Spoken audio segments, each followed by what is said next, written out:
नमस्कार, आप देख रहे हैं हर तस्वीर में कहानी है और आपके साथ मैं हूं ऋचा शर्मा। तस्वीर के सिलसिले को शुरू करते हैं और पहली तस्वीर मुंगेर से दिखाते हैं। मुंगेर के एग्जाम सेंटर में मैट्रिक परीक्षा देने आए परीक्षार्थियों को टीचर की मार खानी पड़ी। जब छात्रों की भीड़ बेकाबू हो गई तो लाल पीले शिक्षक उन छात्रों पर थप्पड़ और घूंसे चढ़ने लगे।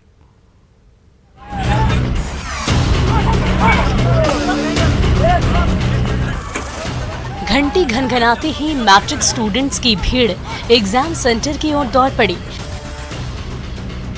लेकिन गेट अधखुला है और परीक्षार्थियों की भीड़ ज्यादा। सबको एग्जाम सेंटर तक पहुंचने की जल्दी है, करे तो क्या करे। गेट के बाहर इतनी भीड़ जुट गई कि संभालना मुश्किल हो गया। तभी गेट पर खड़े टीचर का सब्र टूटा और लगे घूंसे बरसाने।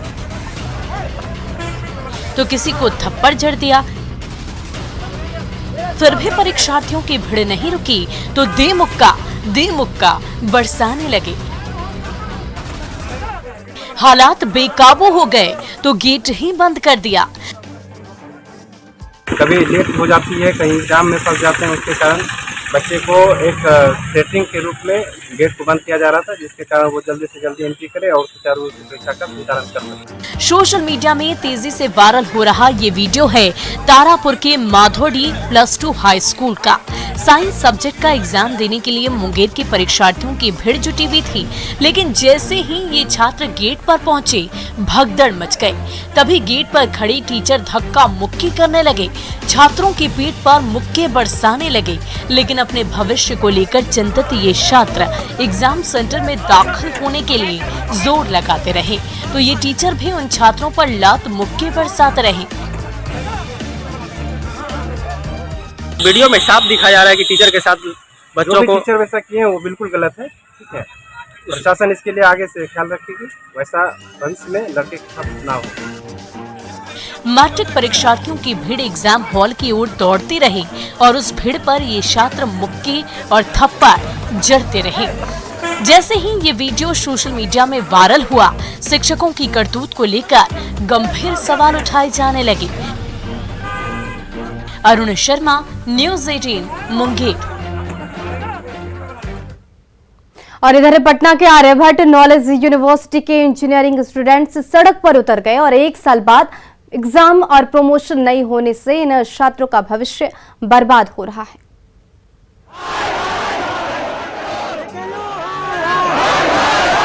आर्यभट्ट नॉलेज यूनिवर्सिटी के बाहर जुटी इंजीनियरिंग छात्र छात्राओं की ये भीड़ अपना भविष्य मांग रही है और वर्तमान लौटाने की गुहार लगा रही है। कोरोना ने 1 साल का कीमती वक्त बर्बाद कर दिया। उम्र बीती जा रही है, सब्र का बांध टूटा जा रहा है। पर ना सेकेंड सेमेस्टर का एग्जाम हो रहा है और ना अगले सेमेस्टर में प्रमोशन मिल रहा है। वीसी और रजिस्ट्रार ने झारखंड का रास्ता अपनाने का भरोसा दिया था। अब झारखंड टेक्नोलॉजी यूनिवर्सिटी के छात्रों को प्रमोशन मिल गया, पर आर्यभट्ट नॉलेज यूनिवर्सिटी खामोश है।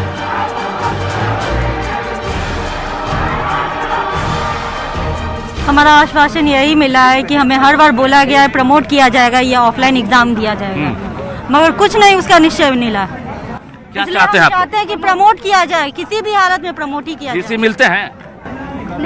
नहीं मिलते हैं। झारखंड कर दिया प्रमोट और उसका सेशन हम लोग से सही चल रहा था, फिर भी उसने प्रमोट कर दिया। पर यहाँ पे सेशन ऑलरेडी बहुत ज्यादा लेट है, फिर भी प्रमोट नहीं किया। क्या चाहती है सर? वो तो डेट पे डेट अभी एक्सटेंड कर रही है, ना एग्जाम ले रही है टाइम से, ना प्रमोट कर रही है, पता नहीं क्या चाहती है। बिहार के कोने कोने से आए इन छात्र छात्राओं ने 2 साल पहले जब आर्यभट्ट नॉलेज यूनिवर्सिटी में दाखिला लिया था तो इंजीनियरिंग पास करके उज्जवल भविष्य के सपने बुनने लगे थे। लेकिन जैसे जैसे वक्त गुजरता जा रहा है, वैसे वैसे वो सारे सपने चकनाचूर होते जा रहे हैं।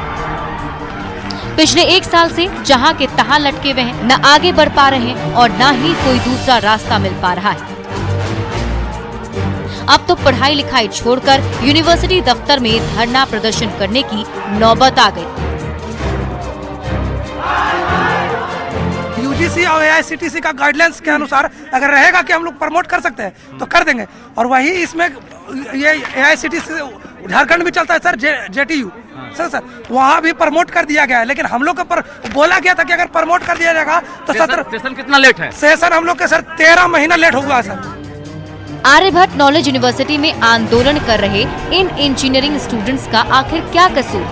महामारी ने तो बेशक बेशकीमती समय छीन लिया, लेकिन यूनिवर्सिटी प्रबंधन भी इन मेधावी छात्रों के भविष्य से कम खिलवाड़ नहीं कर रहा। रजनीश कुमार, न्यूज़ 18, पटना।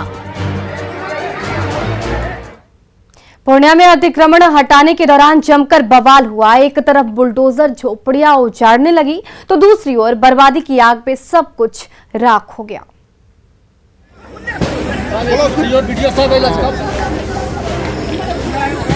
आंखों के सामने बसा बसाया घर जल रहा है, जमी जमाई गृहस्थी राख हो रही है और हर तरफ कोहराम मच गया है। ये नजारा है रुपौली के ओझा कोपी गांव का। प्रशासन का बुलडोजर सरकारी जमीन पर खड़ी झोपड़ियों को उजाड़ रहा था। वहां सालों से रहने वाले ग्रामीण चीख रहे थे। जेसीबी का पीला पंजा अभी टूटी फूटी झोपड़ियों को तहस नहस कर रहा था कि तभी अचानक शोले भड़कने लगे। एक के बाद एक झोपड़ियों में आग की लपटें उठने लगी और वहां रहने वाले ग्रामीण गृहस्थी के बचे खुचे सामान के साथ जान बचाकर भागने लगे।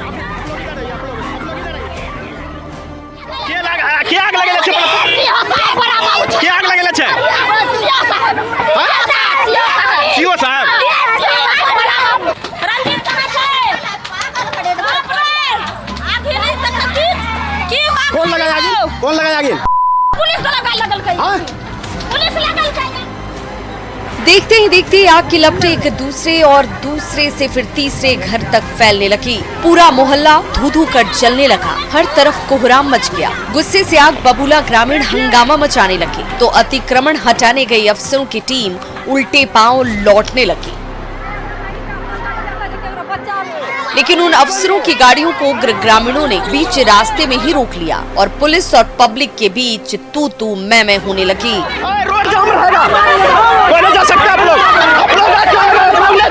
तमतमाए ग्रामीण रोड़े बरसाने लगे तो अफसरान और जवान गाड़ियों में बैठकर भाग निकले।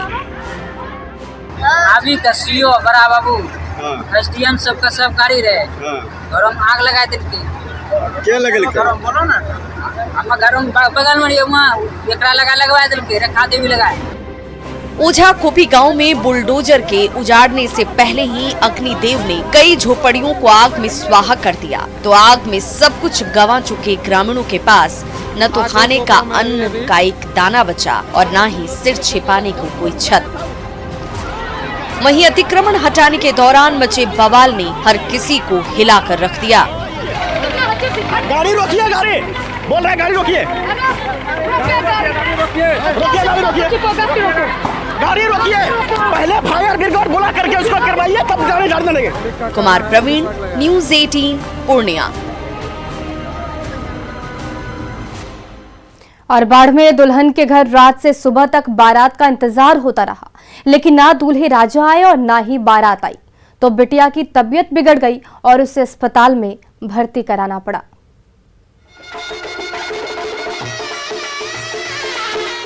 मंडप सज गया था। दावत के लिए पुआ पकवान पक गए थे। बिटिया को विदाई में देने के लिए बेड, पलंग और फर्नीचर से लेकर अलमारी और घर गृहस्थी का हर एक सामान भी रेडी था।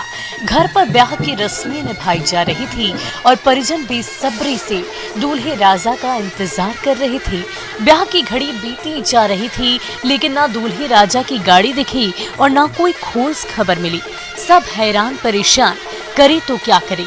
न किसी का फोन लग रहा था, न कोई सूचना आई। आखिरकार शादी का मुहूर्त गुजर गया और रात से सुबह हो गए। तभी बिटिया की तबीयत बिगड़ गई और उसे अस्पताल में भर्ती करना पड़ा। क्या हुआ है आपके सर? बच्ची कल बारात आने वाला था, नहीं आया बारात। अभी बच्ची आपकी कहाँ है? पटना हॉस्पिटल में। चंपापुर और पाली के दो परिवारों ने आपसी रजामंदी से बेटे और बिटिया की शादी तय की थी। विवाह के दिन पूरा परिवार बारातियों के स्वागत की तैयारी में जुटा रहा। इसी दौड़ भाग में सुबह से शाम हो गई, रात गहराने लगी, लेकिन ना कोई बाराती आया और ना दूल्हे राजा ने दर्शन दिए। दुल्हन के घर हड़कंप मच गया। दूल्हे से लेकर समधी और एक रिश्तेदार का फोन लगाया गया, लेकिन सबका फोन स्विच ऑफ। बिटिया के पिता ने थक हार कर बाढ़ थाने में FIR दर्ज करवा दी। मेरा कल बच्ची के बारात आने वाला था, बारात किसी कारण नहीं आ पाया मेरे पास। कहाँ से बारात आने वाली? विक्रम पाली। क्यों नहीं आया? इसका जानकारी हमको अभी मालूम नहीं चल पाया है। अभी फोन से आपने कांटेक्ट किया? कांटेक्ट किया, बाकी कांटेक्ट नहीं हो पा रहा है। चंपापुर के इस घर में कहां तो खुशियों की बारात सजने वाली थी, आज वहां मातम पसरा हुआ है। जिस बिटिया को धूमधाम के साथ विदा करना था, आज वो अस्पताल के बेड पर पड़ी हुई है। परेशान परिजनों ने दूल्हे और उनके रिश्तेदारों पर कड़ी कार्रवाई करने की मांग की है। अनिरुद्ध कुमार, न्यूज़ 18 बाढ़। रूस और यूक्रेन के बीच बढ़ती तनातनी ने मुजफ्फरपुर वासियों को चिंता में डाल दिया है, क्योंकि किसी का बेटा यूक्रेन में पढ़ रहा है तो किसी का रिश्तेदार यूक्रेन में रहता है।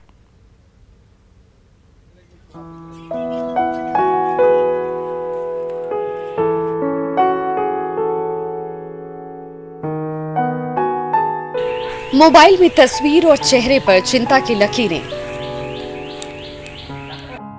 होनहार बेटा आशीष दूर देश यूक्रेन के किसी कोने में फंसा हुआ है। रूस के हमले का खतरा दिन ब दिन गहराने लगा है तो हजारों किलोमीटर दूर मुजफ्फरपुर में बैठे परिजनों के चेहरे पर हवाइयां उड़ने लगी हैं।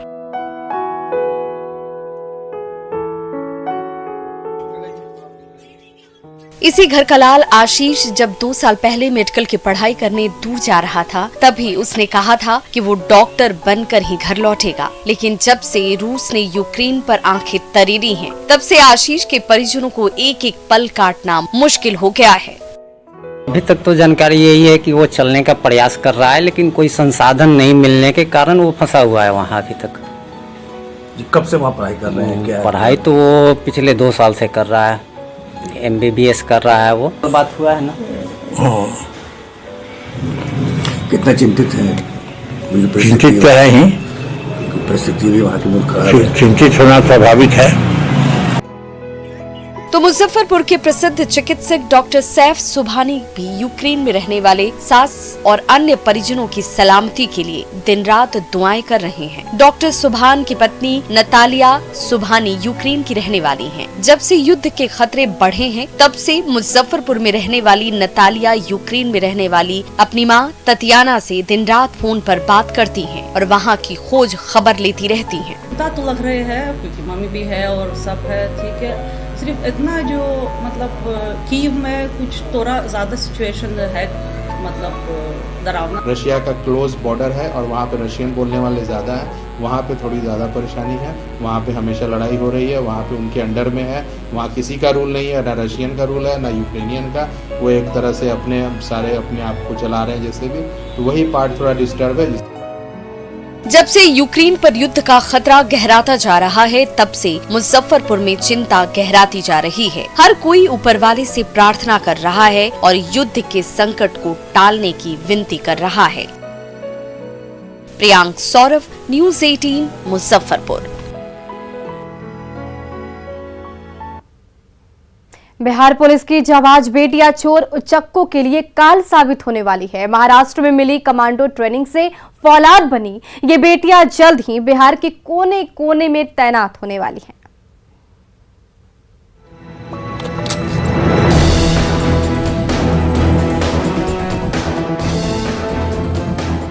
ये दमदार बेटियां हैं, ये जानबाज बेटियां हैं, ये कमांडो बेटियां हैं। मोर्चा युद्ध का हो या सामने खड़ा दुश्मन चुनौती दे रहा हो, न डरेंगी न झुकेंगी, शत्रुओं को धूल चटाएंगी और मैदान मार दिखाएंगी ये बहादुर बेटियां।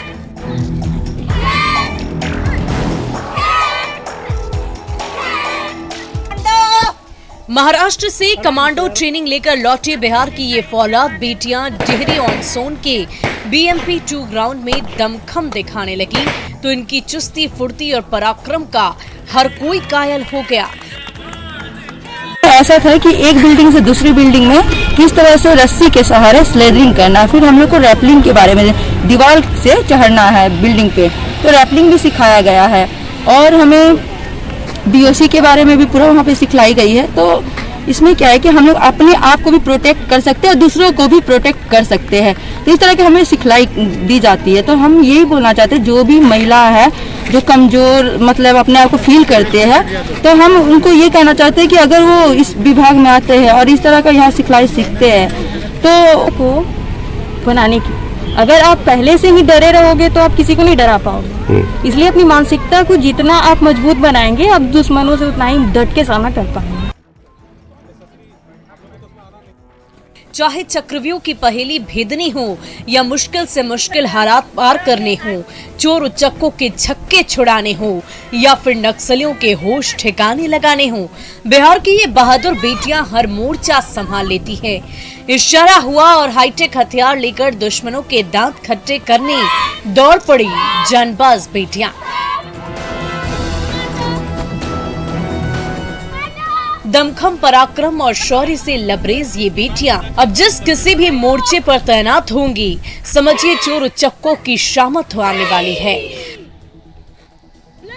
इंश्योर के आने वाले समय में इनको और चैलेंजिंग जिम्मेदारियां जो है वो दी जाएगी, जिसमें ये जो भी अपना कौशल जो इन्होंने सीखा है पिछले कुछ दिनों में, उसको वो दिखा पाएंगे। ऐसी ट्रेनिंग को ये अगर सक्सेसफुली विदाउट कैजुअलिटी कंप्लीट कर पाती हैं नेशनल लेवल पे, वो अपने यहाँ बिहार का ट्रेनिंग सेंटर नहीं है, तो इसको साबित करता है कि कितना ये लोग आउट ऑफ कंफर्ट जोन जा सकते हैं।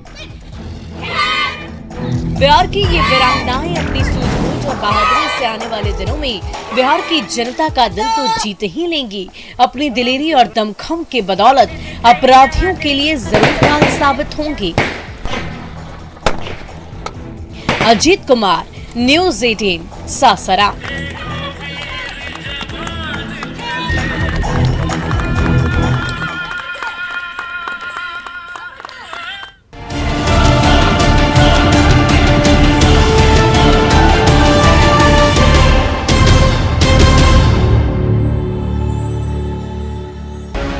दुमका जिला के शिकारीपाड़ा थाना क्षेत्र स्थित खनन क्षेत्रों में अवैध उत्खनन के साथ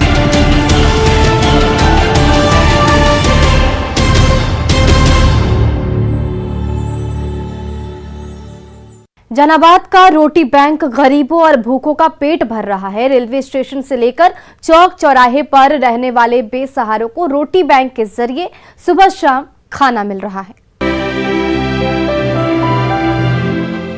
शाम होते ही शहर में युवाओं की एक टोली अपने मिशन पर निकल जाती है।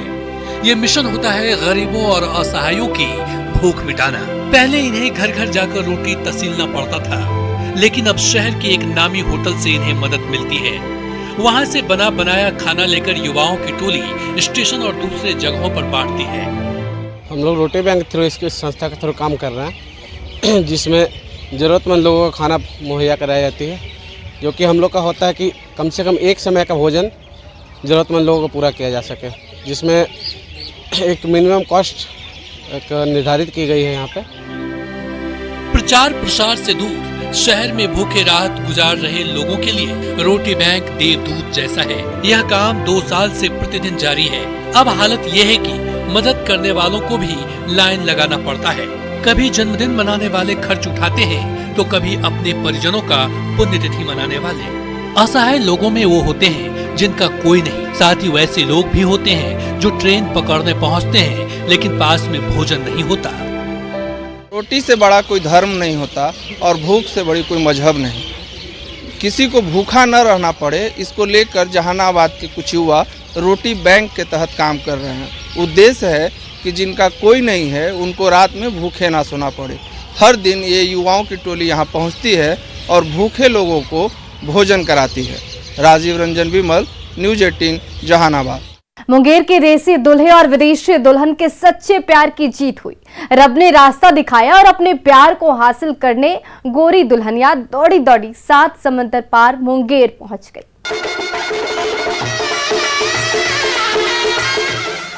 देसी दुल्हा और विदेशी दुल्हन, कहानी फिल्मी जरूर है लेकिन है हकीकत। देसी बॉय रणवीर कुमार साल 2015 में फ्रांस की कंपनी में काम कर रहे थे। वहां गोरी छोरी शर्लीन से जा टकराए, मेल जोल बढ़ा और कब आंखें चार हुई पता ही नहीं चला। 5 साल तक दोनों साथ साथ घूमे, साथ साथ वक्त गुजारा। तभी साल 2020 में रणवीर को स्वदेश लौटना पड़ा, लेकिन ये दूरी भी दोनों को जुदा नहीं कर पाई। आखिरकार अपने प्यार को पाने फ्रांसीसी दुल्हन शर्लीन 7 समंदर पार मुंगेर आई और दोनों प्रेमी हमेशा हमेशा के लिए एक हो गए। भारत देखें, आपके परिवार से मिले, कैसे है, कल्चर जाने कैसा है। उनको इंडिया में बहुत ज्यादा रुचि है, अच्छा लगता है, तो कल्चर को जानने के लिए उनके माता पिता भी साथ में आए। रजिस्ट्रार ऑफिस में जब देसी दुल्हे राजा रणवीर कुमार और विदेशी दुल्हन शर्लीन ने एक दूसरे का साथ निभाने का वचन लिया, तो इस अनूठे जोड़े के बीच पनप रहे प्रेम को देखने के लिए भीड़ जुट गई। दोनों ने कोर्ट मैरिज की रस्म पूरी की और परिजनों से आशीर्वाद भी लिया, तो नव दंपत्ति को बधाई देने वालों का तांता लग गया। अब इस परिवार की खुशियों का ठिकाना नहीं है। बेटी की खुशहाल जिंदगी से बुजुर्ग पिता फूले नहीं समा रहे। खुशी शुभकामना के साथ शादी ब्याह कर रहे हैं, बहुत खुश है हम लोग। एक रिश्ता इतना भद्र आदमी, इतना सकुन विचार की क्या बताएं। हम लोग थोड़ा सा संकुचित माइंड है, लेकिन हम उससे अलग हैं, तब न जुड़ रहे हैं। सच ही कहा गया है, सच्चा प्यार हमेशा जीतता है।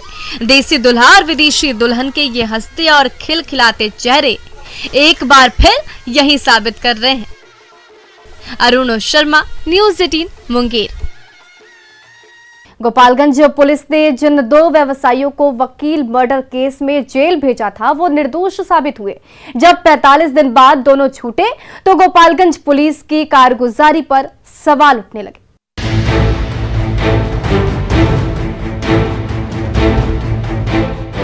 गेट खुलते ही 2 नौजवानों ने जेल से बाहर कदम रखा, तो परिजनों ने उन्हें फूल मालाओं से लैद दिया।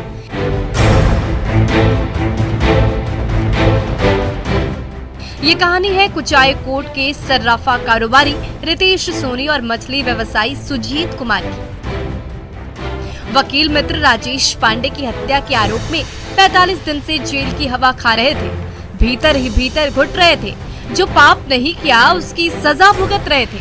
लेकिन जब सच सामने आया तो हवालात से मुक्ति मिली, तो ईश्वर को धन्यवाद दिया और गोपालगंज पुलिस की कार्यशैली पर फूट पड़े। श्रीमान से एसपी साहब से ये मेरा कहना है कि उन पे उचित कार्रवाई करें, ताकि कोई फिर निर्दोष न फंसे। और मेरा आज 45 दिन के बाद घर पे आना और मेरा मान प्रतिष्ठा जाना, क्या अश्वनी कुमार और विकास कुमार वापस ला पाएंगे? 6 जनवरी को वकील राजेश पांडे हत्याकांड को लेकर गोपालगंज में गुस्सा भड़का। कुचाई कोट पुलिस पर दबाव बढ़ने लगा, तो आधी अधूरी जांच के आधार पर मृत वकील के दोनों मित्रों को ही जेल में ठूस दिया। दोनों निर्दोष बार बार बेगुनाही की दुहाई देते रहे, लेकिन पुलिस ने उनकी एक नहीं सुनी। तभी गोपालगंज पुलिस ने दिलीप सिन्हा मर्डर केस की गुत्थी सुलझाई, तो वकील हत्याकांड का सच सबके सामने आ गया। असली कातिल पकड़ा गया और 45 दिन बाद दोनों निर्दोष जेल से छूटे। हमारे आज भाई जेल से 45 दिन बाद बाहर आए हैं, हमें बहुत खुशी है। हम एसपी साहब को बहुत धन्यवाद देते हैं कि उनके आदेश पे और उनके जांच पे ये लोग निर्दोष पाए गए। वो तो शुक्र है कि गोपालगंज पुलिस को सद्बुद्धि आई और असली अपराधी पकड़ा गया, वरना दोनों निरपराध व्यवसायी न जाने कब तक जेल की चक्की पीसते रहते। इस घटना ने गोपालगंज पुलिस की कार्यशैली पर गंभीर सवाल खड़े कर दिए हैं। गोविंद कुमार, न्यूज़ 18 गोपालगंज। और फिलहाल इस बुलेटिन में बस इतना ही। बने रहे न्यूज़ 18 बिहार झारखंड के साथ।